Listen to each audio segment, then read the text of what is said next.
অন্যান্য দিনের তুলনায় আজকের দিনটা একটু বেশ ভালোভাবে শুরু হয়েছে। কারণটা হচ্ছে দেখো, যাচ্ছিলাম রাস্তার দিকে, তুরতুরি ছিল বাড়িতে, আর তুরতুরি আমার পেছনে এমন দৌড় দিল যে এসে একদম আমাকে টানতে শুরু করেছে যে ওকে একটু কোলে নাও।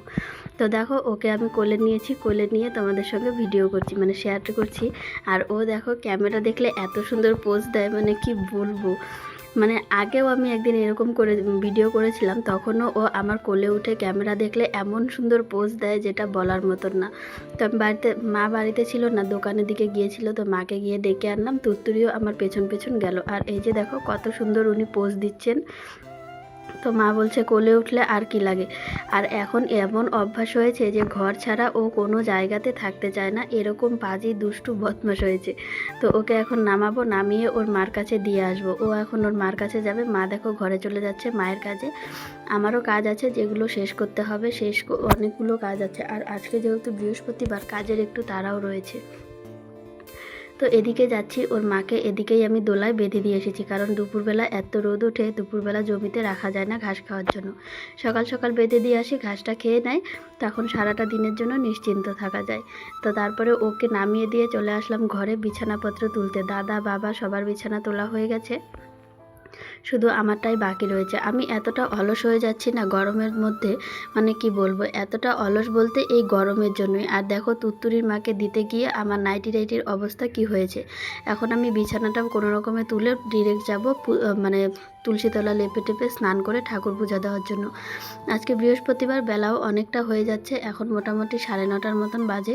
আর এখন আমি বিছানা তুলছি। সকাল থেকে কিন্তু সেরকম কোনো কাজ আমার নেই, তবুও এতটা লেট হয়ে যাচ্ছে। তো গুড মর্নিং সবাইকে, and welcome back to Moushumi lifestyle. Moushumi লাইফস্টাইলের নতুন আরেকটি ভিডিওতে তোমাদের সকলকে স্বাগত জানাই। ভিডিও দেখতে দেখতে যদি ভিডিওর কোনো পার্ট ভালো লেগে থাকে, তাহলে চ্যানেলটা সাবস্ক্রাইব করো, আর লাইক কমেন্ট শেয়ার করে সবাই পাশে থেকো। এতটুকুই চাই শুধু, যে তোমরা শুধু আমার পাশে থাকো, চ্যানেলটা সাবস্ক্রাইব করে, যেন শেষ অবধি যেতে পারি। যতদূর যাওয়া যায় চ্যানেলটাকে দাঁড় করানোর জন্য, ততদূর যেন যেতে পারি। শুধু তোমরা পাশে থাকো, তাহলেই হবে। তো এখানে দেখো, বিছানার কথা আর কি বলবো। ওই বালিশটা কিন্তু মায়ের, মা কালকে এ ঘরেই শুয়েছিল। তো মা কালকে এ ঘরে শুয়েছিল কিনা আমার ঠিকঠাক মনেই পড়ছে না এখন, যখন আমি ভয়েস ওভারটা দিচ্ছি।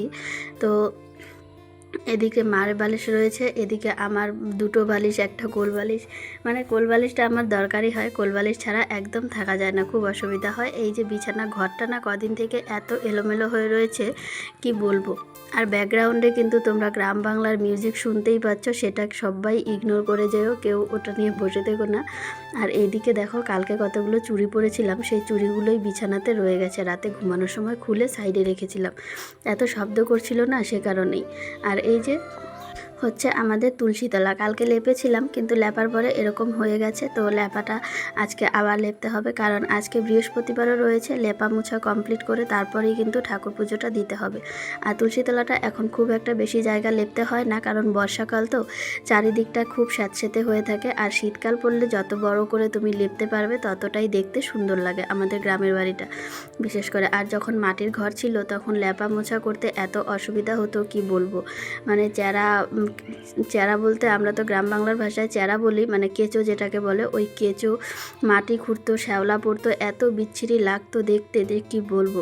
তো এদিকে দেখো, আমি কিন্তু এখন এই সামনাটা লেপে নিলাম, আর এই সাইডটা শুধু রয়েছে। আর আদার গাছগুলো কিন্তু আগে এখানে ছিল না, এগুলোকে কালকে বিকালেই এখানে আনা হয়েছে ঠিকই, কিন্তু তখন ভিডিও করা হয়নি।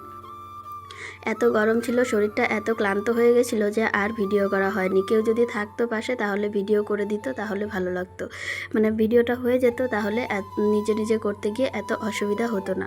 তো তুলসীতলা কিন্তু লেপা মোছা হয়ে গেছে, আমার স্নানও হয়ে গেছে। এখন আমি চলে এসেছি ঠাকুর ঘরে পুজো দেওয়ার জন্য, বৃহস্পতিবার। আর হ্যাঁ, স্নান করার আগে কিন্তু অনেকগুলো মাছ আমি ধুয়ে কেটে রেখে এসেছি। বাবা বাজার থেকে এসেছে, এসে আমার পছন্দের মাছটা আজকে নিয়ে এসেছে। বাবার সাথে যতই ঝগড়া করি না কেন, যে মাছটা আমি খেতে ভালোবাসি, ওই মাছটা নিয়ে এসেছে, মানে কাচকি মাছ যেটাকে বলে। আর এনেছিল চায়না পুঁটি ওদের জন্য। তো চায়না পুঁটি ওদের জন্য একা বললে হবে না, সবাই সবটাই খাবে, শুধু এই ছোট মাছটা আমি ভীষণ ভালোবাসি। তো নিজের মতো করে ধুয়ে কেটে পরিষ্কার করে রেখে এসেছি। মা রান্না করবে ভেবেছিলাম, তোমাদের সঙ্গে রেসিপিটা শেয়ার করব, কিন্তু সেটা আর আজকে হচ্ছে না। তো যাই হোক, এখানে দেখো আমার কিন্তু পুজো দেওয়া অলমোস্ট ডান, কারণ অনেকগুলো ফুল, আজকে ফুল সাজাতে সাজাতেই আমার অনেকটা সময় লেগে গেছে। আর বৃহস্পতিবারের দিনটা হলে পুজো দিতে সত্যিই অনেকটা দেরি লাগে, অনেকটা সময় নিয়ে গুছিয়ে পুজোটা দিতে হয়। তো পুজো দেওয়া আমার শেষ। আর এই যে মা ডাকছিল রান্না বসাবে, রান্নার ভিডিওটা করার জন্য, মানে যে মাছটা আমি ভীষণ ভালোবাসি সেটাই। তো মা আগে থেকেই সবটা রেডি করে ফেলেছে, সে কারণে আর তোমাদের সঙ্গে ঠিকঠাক করে রেসিপিটা শেয়ার করা হলো না। তো আমি চেষ্টা করব আগামী সপ্তাহেই যেন তোমাদের সঙ্গে এই রেসিপিটা আমি শেয়ার করতে পারি। তো কাঁচা লঙ্কাগুলো দেওয়ার কথা ছিল শেষে, কিন্তু মা একদম ঢেলে দিয়েছে একসঙ্গে। কাঁচা মাছটা কিন্তু আজকে রান্না হচ্ছে এভাবে ম্যারিনেট করে, এখন শুধু একটুখানি উল্টে পাল্টে দিয়ে তারপর মাছটা রান্না করা হবে। মানে মা রান্না করবে এখন, রান্না করার শেষে তারপর তোমাদেরকে দেখাবো তরকারিটা কীরকম হয়েছে আর রিভিউটাও দেবো। তো মা রান্না করছে করুক, আমি আসলাম উঠোনে কতগুলো জামা কাপড় ধুয়ে রেখে গিয়ে মানে স্নান করে ঠাকুর পুজো দিতে গিয়েছিলাম। তো ঠাকুর পুজো দেওয়া শেষ হয়েছে, কিন্তু জামা কাপড়গুলো মেলা হয়নি। আর মা যেহেতু রান্নাঘরে ব্যস্ত রয়েছে সে কারণে মাও মেলতে পারেনি। শুকনো কাপড়গুলো এখানে ওয়ালের ওপর রাখলাম, কাপড়গুলো মেলে দিয়ে তারপর ওই কাপড়গুলো ঘরে নিয়ে ভাঁজ করে রাখবো। আর এখানে দেখো কতগুলো জামা কাপড়, এক বালতি ভর্তি। মা কিন্তু আগেই আরও ধুয়ে দিয়েছে যাতে আমার খাটুনিটা কম হয়। মানে খাটুনিটা কম বলতে দাদার একটা জামা কাপড়ও ধোয়া ছিল না, আর সার্ফ শেষ হয়ে গেছিলো, সার্ফটাও আনা হচ্ছিল না। আমাদের বাড়ির পাশের দোকানেও সার্ফটা পাওয়া যাচ্ছিল না। এরকম অবস্থা, ওনারা মালই করে না যে দোকানে একটা জিনিস পাওয়া যাবে। তো যাই হোক, আজকে বাজার থেকে নিয়ে এসেছে, আসার পরই মা ভিজিয়ে দিয়েছিল, ভিজিয়ে দিয়ে তারপর দুটো জামা প্যান্ট ধুয়ে দিয়েছিল, যেগুলো পাতলা পাতলা দরকার হয় ওগুলো। আর এই জামা কাপড়গুলো সব এখন আমি মেলছি। আর এই যে দেখো পাশের বাড়ি ভাস্তি, ও যাবে স্কুলে, ওদের স্কুলে 15ই আগস্টেও অনুষ্ঠান রয়েছে। 15ই আগস্ট থেকে 3 দিন অনুষ্ঠান হবে। তো আমাকে বলছিল একদিন যাব পিসি, তো আমি বলছিলাম ঠিক আছে একদিন যাওয়া যাবে। আর এদিকে দেখো আমি জামা কাপড় মেলছি, এখন যাবে স্কুলে, ওদের এনসিসি না কিসের জন্য স্যার ডেকেছে ফোন করে। তো আমাদের বাড়ি থেকে জল নিয়ে গেল বোতলে ভর্তি করে, ওদের মোটরটা খারাপ হয়ে গেছে সে কারণেই। এদিকে আমারও জামা কাপড় মেলা হয়ে গেল। এখন কিন্তু আমি জামা কাপড়টা মেলছিলাম খুব আরামেই, কারণ এখন রোদ নেই, মেঘ করেছে আর হালকা হালকা হাওয়াও দিচ্ছে, বেশ মজা লাগছে। জামা কাপড় মেলা শেষ, ইতিমধ্যে আমার মায়ের রান্নাও শেষ হয়ে গেছে। আর এই যে দেখো চায়নাপুঁটি মাছের ভাজা, কাঁকরোল আলুর ভাজা, আর সকালের কচু পাতার বাটা রয়েছে, আর রয়েছে মাছের ঝোল, যেটা দিয়ে এখন খাওয়া দাওয়া করব। তো মাছের ঝোলটা কিন্তু সত্যিই অসাধারণ হয়েছে। রান্না হওয়ার পরেই আমি একটু চেখে দেখেছিলাম, ঝোলটা বলতে মাছটাও খুব টেস্টি হয়েছে। আগেও মাছটা খেয়েছি, রান্না করেছি, তবে ওরকম কড়কড়ে করে ভাজলে মাছটা একদম টেস্ট লাগে না। এভাবে রান্না করলে মাছটা ভীষণ ভালো লাগে। তো এদিকে খাওয়া দাওয়া শেষ করে আমি চলে এসেছি উঠোন বাড়ি না সরি, ঘর দোর ঝাড়ু দিয়ে পরিষ্কার করতে।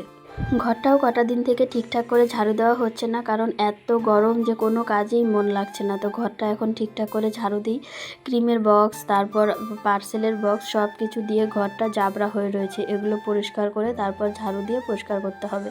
আর উঠোনে যে জামা কাপড় মেলা রয়েছে ওগুলোতে এত পিঁপড়ে হয়েছে যে কি বলবো।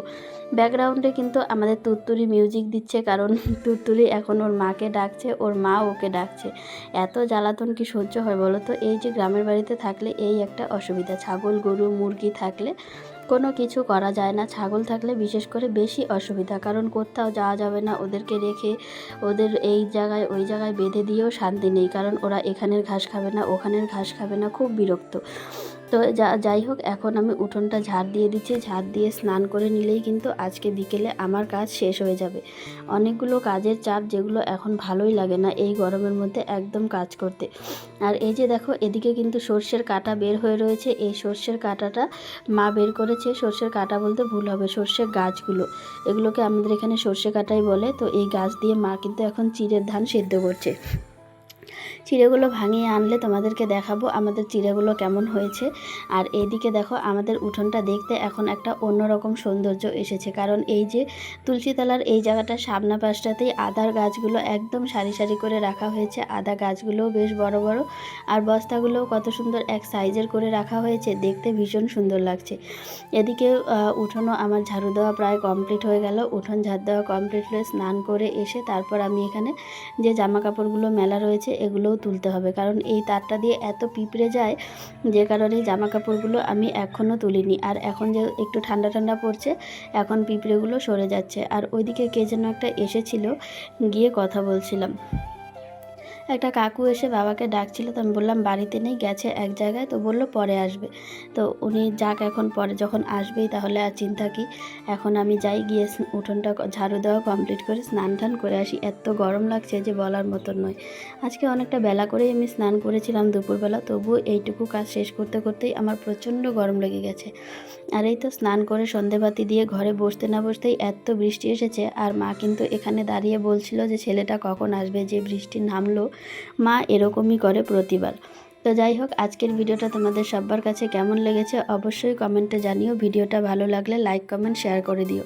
দেখা হচ্ছে তোমাদের সঙ্গে পরবর্তী ভিডিওতে, ততক্ষণের জন্য সবাইকে টাটা।